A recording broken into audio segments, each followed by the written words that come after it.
Esta fotografía fue tomada desde el aire. Muestra una instalación para lanzamiento desde tierra.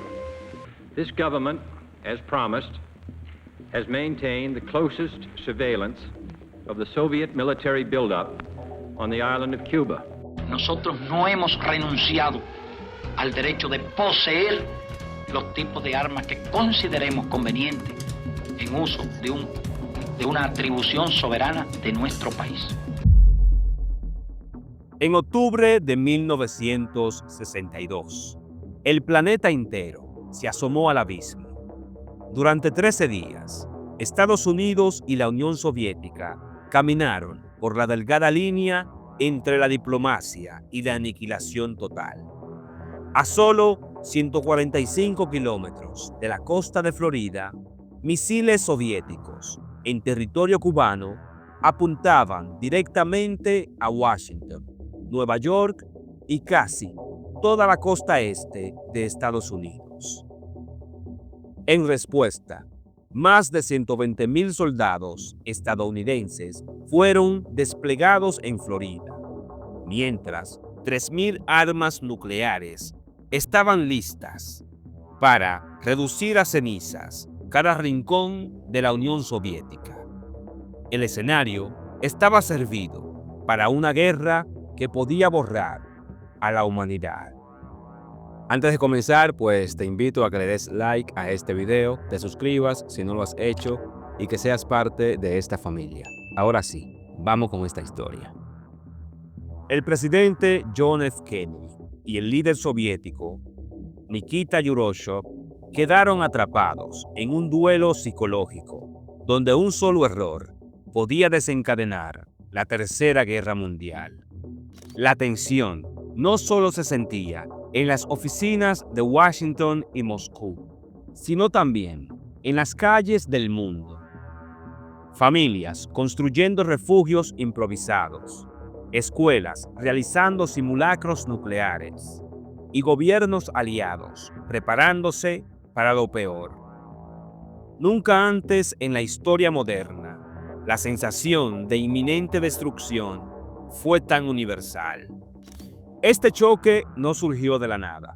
Eran resultados inevitables de la Guerra Fría, un conflicto que no se libraba con ejércitos armados en trincheras, sino con carreras tecnológicas, espionajes y sobre todo la acumulación de un gran arsenal atómico. Estados Unidos había instalado misiles nucleares Júpiter en Turquía e Italia, lo que significaba que Moscú podía ser alcanzada en cuestión de minutos. Para los soviéticos, colocar sus propios misiles en Cuba no era agresión, era justicia. Darle a Washington una probada de su propia medicina. El mundo no lo sabía hasta entonces, pero esos días de octubre serían recordados como la primera vez que la humanidad estuvo a minutos de desaparecer. La pregunta que se abría era brutal. ¿Cómo evitar que dos superpotencias, cegadas por el miedo y el orgullo, apretaran el botón nuclear? En 1959, el tablero de la Guerra Fría se sacudió de una forma inesperada. Fidel Castro y sus barbudos triunfan en La Habana. Para Estados Unidos, aquello fue una bofetada en plena cara. Cuba, hasta entonces, un paraíso para el turismo estadounidense, el juego, los casinos y las plantaciones controladas por empresarios norteamericanos, pasaba de ser un patio trasero a convertirse en la primera ficha comunista en el hemisferio occidental. Fidel Castro no tardó en nacionalizar bancos, empresas y tierras que pertenecían a empresarios norteamericanos, rompiendo de inmediato el vínculo económico con su vecino del norte. Washington, furioso, trató de estrangular económicamente a la isla, pero Castro tenía un as bajo la manga. la Unión Soviética. Pronto, Moscú se convirtió en un nuevo aliado y protector. Para Yurusho, aquel líder rebelde en el Caribe era algo más que un aliado. Era una oportunidad de oro para plantar cara a Kennedy. En 1961, Kennedy decidió actuar. Apenas 4 meses después de llegar a la Casa Blanca, autorizó la invasión de Bahía de Cochinos. Un ejército de 1.500 exiliados cubanos, entrenados y armados por la CIA, desembarcó en la isla con la misión de derrocar a Castro. Pero fue un desastre monumental. Los exiliados no encontraron apoyo popular. Fueron rodeados en cuestión de horas y Kennedy se negó a enviar apoyo aéreo. En 3 días, todo había fracasado. Para Castro, fue su consagración como líder indestructible. Para Kennedy, un inicio de presidencia humillante. Bahía de Cochinos no solo afianzó el poder de Castro, también fortaleció su relación con la Unión Soviética. Yurusho lo llamó su hijo y comprendió algo fundamental. Si los estadounidenses habían intentado invadir una vez, lo intentarían de nuevo. Nosotros tenemos que discutir esto con los soviéticos, a nivel de gobierno y a nivel de partido. Es bueno recordar sobre todo lo que ha hecho la Unión Soviética por nosotros. Es bueno recordarse sobre todo lo que en cada uno de los momentos difíciles que hemos tenido ha hecho por nosotros. La respuesta soviética sería audaz y arriesgada: llenar la isla de misiles nucleares. Esto bajo un pacto de silencio absoluto, hasta que estuvieran listos para disparar. Nikita, líder de la Unión Soviética, sabía que estaba perdiendo la carrera armamentista. Estados Unidos tenía más ojivas nucleares, misiles balísticos intercontinentales y, lo más humillante, ya habían desplegado misiles nucleares en Italia y Turquía. Misiles apuntando directamente a Moscú. ¿Y cuál fue la solución que Nikita pensó? Darle a Kennedy una probadita de su propia medicina. Y para eso, nada mejor que Cuba, a solo 145 kilómetros de Florida. El plan fue diseñado con un secretismo extremo. En 1962, decenas de barcos soviéticos comenzaron a zarpar rumbo al Caribe, cargados con misiles balísticos de alcance medio, capaces de destruir Washington, Nueva York o cualquier ciudad del este de Estados Unidos. Pero no iban solos. Junto a los misiles viajaban decenas de miles de soldados soviéticos, ocultos en bodegas de barcos, obligados a soportar viajes infernales, sin saber siquiera a dónde se dirigían. Una vez en la isla, la orden fue clara: ropa civil, nada de insignias militares. Los ingenieros soviéticos comenzaron a construir las bases de lanzamiento en secreto, disfrazando las obras como plantaciones agrícolas. Los campesinos cubanos, sorprendidos, veían maquinaria pesada, instalando lo que parecía cualquier cosa, menos cañaverales. Ni siquiera muchos oficiales sabían con certeza el verdadero alcance de la operación. Mientras tanto, Castro celebraba en privado. Tener misiles secretos en su isla lo convertía en algo más que un líder regional. Era, ahora, una ficha clave en el enfrentamiento de estas dos superpotencias. Para él, aquellos misiles eran un seguro de vida contra invasión como la de Bahía de Cochinos. Para Nikita, eran la única manera de equilibrar el tablero nuclear.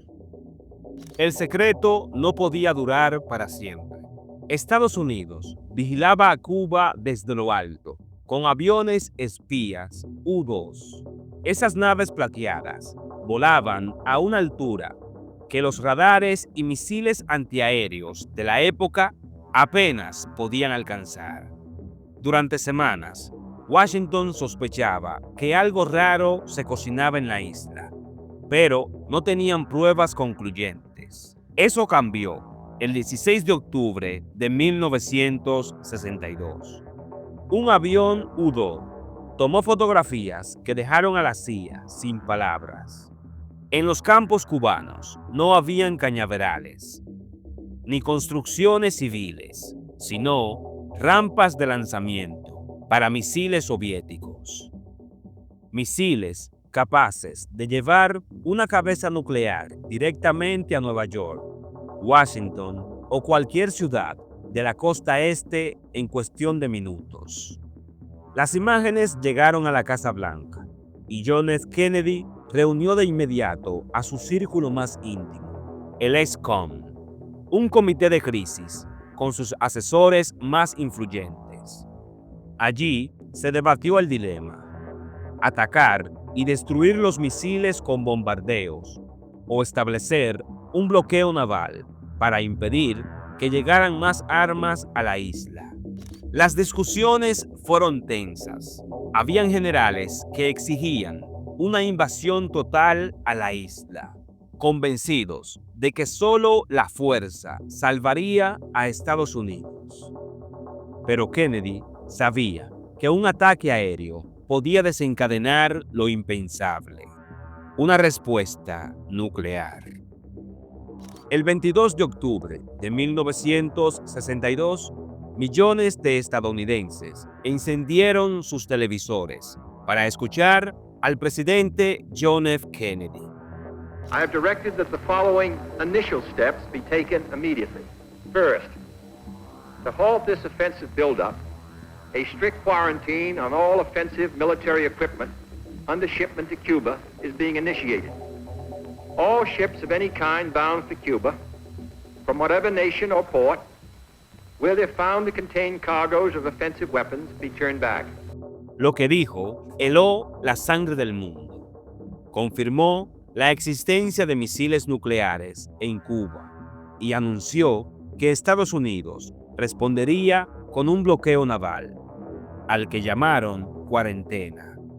Esto para impedir que llegaran más armas a la isla. No era una decisión menor. El bloqueo significaba interceptar barcos soviéticos en alta mar, un acto que podía desatar una guerra abierta. Mientras Kennedy hablaba, cientos de buques de la Marina estadounidense ya estaban posicionándose alrededor de Cuba, listos para detener cualquier carguero sospechoso. En Moscú, Nikita se indignó. Consideraba el bloqueo un acto de agresión y advirtió que los barcos soviéticos seguirían rumbo a Cuba. La tensión creció minuto a minuto. ¿Chocarían las dos superpotencias en pleno Atlántico? Mientras tanto, en Estados Unidos cundía el pánico. Supermercados vacíos, colas interminables en gasolineras y familias construyendo refugios en sus sótanos. La gente vivía con una sensación de que la Tercera Guerra Mundial podía estallar en cualquier momento. Al amanecer del 24 de octubre, el planeta completo contuvo la respiración. Buques soviéticos cargados con armamento seguían su ruta hacia Cuba, mientras la Marina de Estados Unidos desplegaba destructores y portaaviones para imponer el bloqueo.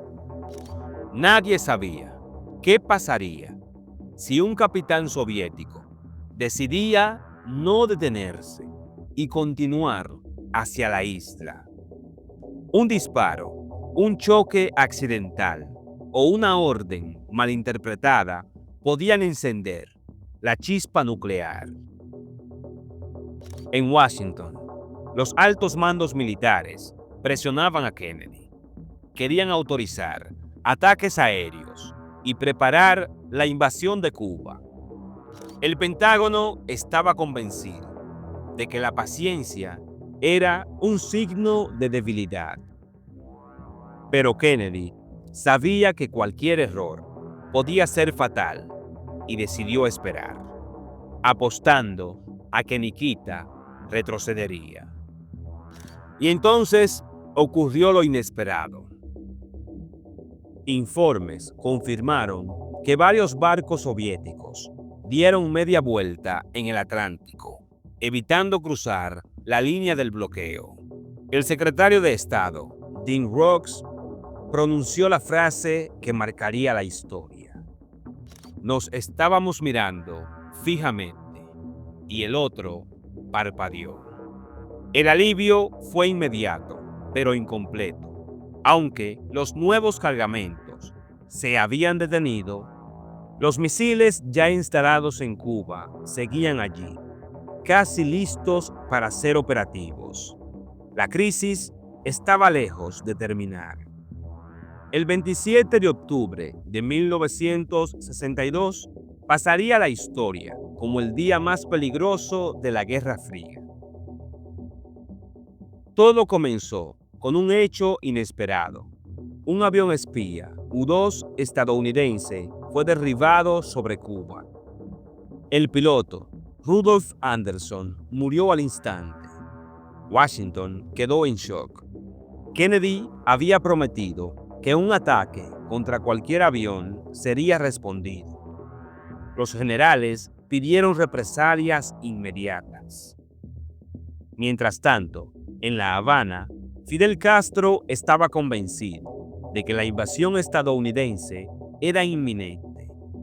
Preso de la paranoia y del fervor revolucionario, envió una carta a Nikita, pidiéndole que lanzara un ataque nuclear preventivo contra Estados Unidos. Fidel Castro prefería morir en un apocalipsis atómico a ser derrotado por el imperialismo yanqui. Ese mismo día, en las profundidades del Atlántico, un submarino soviético B-59 fue rodeado por destructores estadounidenses. Creyendo que la guerra ya había comenzado, el capitán ordenó preparar un torpedo nuclear. Solo la negativa del oficial Vasily Arkhipov evitó la catástrofe. Su voto en contra detuvo el lanzamiento y literalmente salvó al mundo. En Moscú, Nikita enviaba mensajes contradictorios. Primero, una carta conciliadora proponiendo retirar los misiles si Estados Unidos garantizaba no invadir Cuba. Luego, otra más dura, exigiendo que Washington retirara sus misiles de Turquía. Kennedy y su equipo estaban divididos: ceder o arriesgarse a una guerra.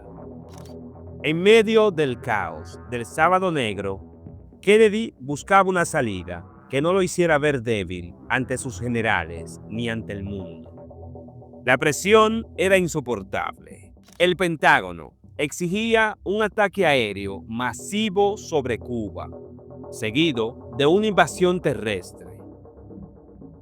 Kennedy sabía que eso desataría un intercambio nuclear. Por eso, mientras su gabinete discutía, recurrió a su hermano Robert para intentar un último movimiento diplomático. Bobby se reunió en secreto con el embajador soviético Anatoly Dobrynin en Washington. Allí le transmitió la propuesta final de la Casa Blanca. Estados Unidos se comprometía públicamente a no invadir Cuba, a cambio de la retirada inmediata de los misiles soviéticos, y, en privado, ofrecía un trato oculto: retirar los misiles estadounidenses de Turquía en los meses siguientes siempre y cuando el acuerdo no se hiciera público. Esa misma noche, en Moscú, Nikita comprendió que había llegado al límite. La Unión Soviética no estaba lista para una guerra total, y el despliegue en Cuba se había convertido en una apuesta demasiado peligrosa. Al escuchar el mensaje de Kennedy, entendió que era la oportunidad de retirarse sin una derrota humillante. Podía presentar el acuerdo como una victoria diplomática. El 28 de octubre de 1962, Radio Moscú transmitió el anuncio.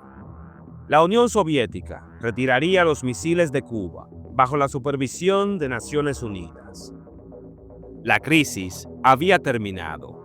En secreto, los misiles Júpiter de Turquía serían desmantelados meses después, cumpliendo la parte oculta del trato.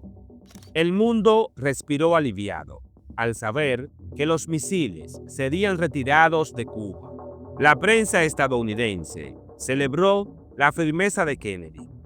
El joven presidente había logrado contener a la Unión Soviética sin disparar un solo misil y sin ceder públicamente nada a cambio. La imagen de Estados Unidos como potencia decisiva se consolidó y Kennedy emergió como un líder que supo manejar la crisis más peligrosa de la Guerra Fría. En Moscú, sin embargo, la historia fue distinta. Aunque Nikita presentó el acuerdo como una victoria diplomática, dentro del Kremlin, muchos lo consideraron una humillación. El líder soviético había apostado fuerte y a los ojos de la élite se había echado atrás. Esta percepción de debilidad sería uno de los factores que, 2 años después, llevarían a su destitución en el poder. Pero el gran perdedor fue Fidel Castro. Ni siquiera fue consultado durante las negociaciones decisivas. Cuando supo del acuerdo, estalló en furia. Había pasado de sentirse el centro de la confrontación a darse cuenta de que era una simple ficha en el tablero de las superpotencias. Castro quedó con un compromiso. La Unión Soviética se comprometió a seguir protegiéndolo, pero el desdén lo marcó demasiado. Estamos en periodo especial, un periodo difícil, un periodo uno de los más difíciles de nuestra historia. ¿Por qué? Porque no hemos tenido que quedar solos frente al imperio, solitos. ¿Y qué hacía falta para quedarse solo frente al imperio? Había falta unidad. Desde entonces, su relación con Nikita estuvo marcada por la desconfianza y el resentimiento. El pueblo cubano, en tanto, pagó el precio de convertirse en la base militar que casi desata el fin del mundo. A partir de ese momento, la isla quedó atrapada en una dependencia absoluta de la Unión Soviética.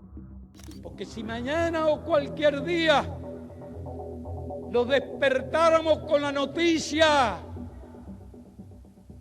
de que se ha creado una gran contienda civil en la URSS, o incluso que nos despertáramos con la noticia de que la URSS se desintegró, cosa que esperamos que no ocurra jamás, aún en esas circunstancias, Cuba y la revolución cubana seguirían luchando y seguirían resistiendo. Mientras, en Estados Unidos, la población celebraba haber sobrevivido a lo que parecía el preludio del apocalipsis.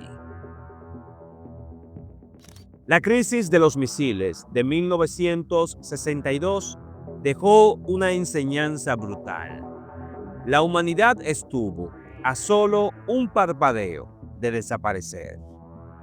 Nunca antes ni después el planeta había estado tan cerca de un apocalipsis nuclear.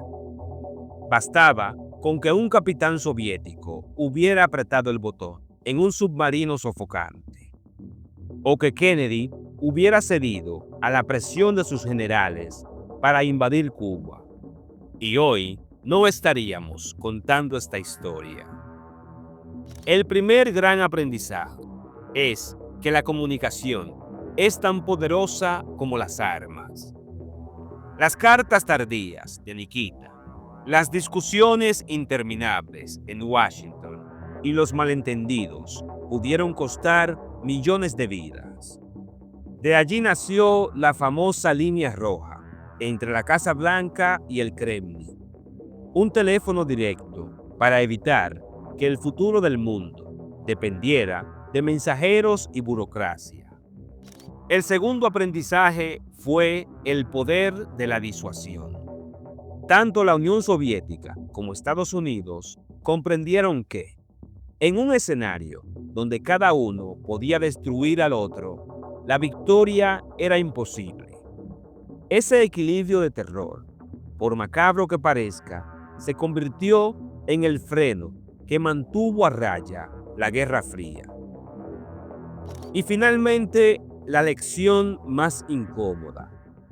Los líderes no siempre actúan pensando en la humanidad, sino en sus propios intereses políticos. Kennedy buscaba fortalecer su presidencia, Nikita salvar su imagen y Castro garantizar su supervivencia. La suerte del planeta pendió de un hilo, porque 3 hombres jugaban una partida de ajedrez con armas nucleares. La crisis de los misiles no dejó héroes puros ni villanos absolutos. Dejó un recuerdo imborrable. El de un planeta que estuvo a segundos de la aniquilación.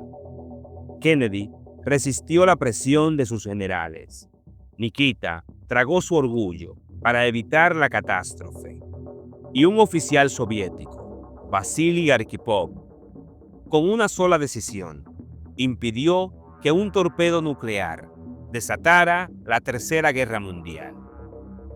Cuba quedó como un peón en la partida, furiosa por haber sido utilizada como moneda de cambio.